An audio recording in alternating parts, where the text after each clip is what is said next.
2016 നടന്ന നിയമസഭാ തെരഞ്ഞെടുപ്പിൽ കേരളത്തിൻ്റെ അങ്ങേയറ്റം മുതൽ ഇങ്ങേയറ്റം വരെ ഒരു വലിയ മനുഷ്യൻ്റെ ഫ്ലക്സ് വെച്ചാണ് ഇടതുപക്ഷ വോട്ട് പിടിച്ചത്. അതാരാണെന്ന് നിങ്ങൾക്കെല്ലാവർക്കും അറിയാം. സഖാവ് VS അച്യുതാനന്ദൻ. അദ്ദേഹം മുഖ്യമന്ത്രിയാകും എന്നുള്ള തരത്തിൽ കേരളത്തിലെ ജനങ്ങളെല്ലാവരും അന്ന് ഇടതുപക്ഷത്തെ വിജയിപ്പിച്ചു. പക്ഷേ മുഖ്യമന്ത്രിയായത് ഇന്നത്തെ മുഖ്യമന്ത്രിയായ സാക്ഷാൽ പിണറായി വിജയൻ. അതായത് സഖാവ് VS അച്യുതാനന്ദൻ്റെ ഫ്ലെക്സ് വെച്ചിട്ട് മുഖ്യമന്ത്രിയായത് അന്നത്തെ പാർട്ടി സെക്രട്ടറി ആയിരുന്ന പിണറായി വിജയൻ.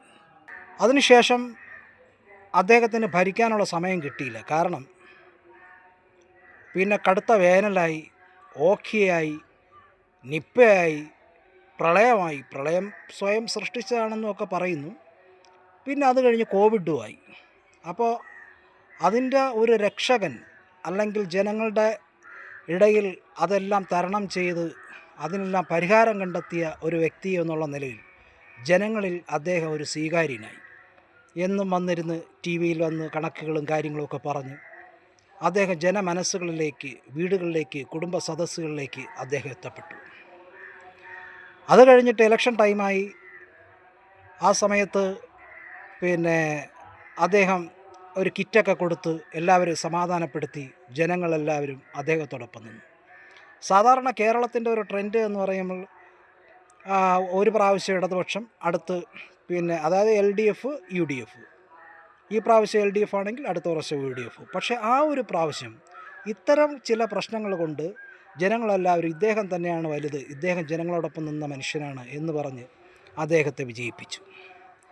പക്ഷേ ആ രണ്ടാം വിജയം എന്ന് പറയുന്നത് അദ്ദേഹത്തെ ഒരു ഏകാധിപതിയാക്കി.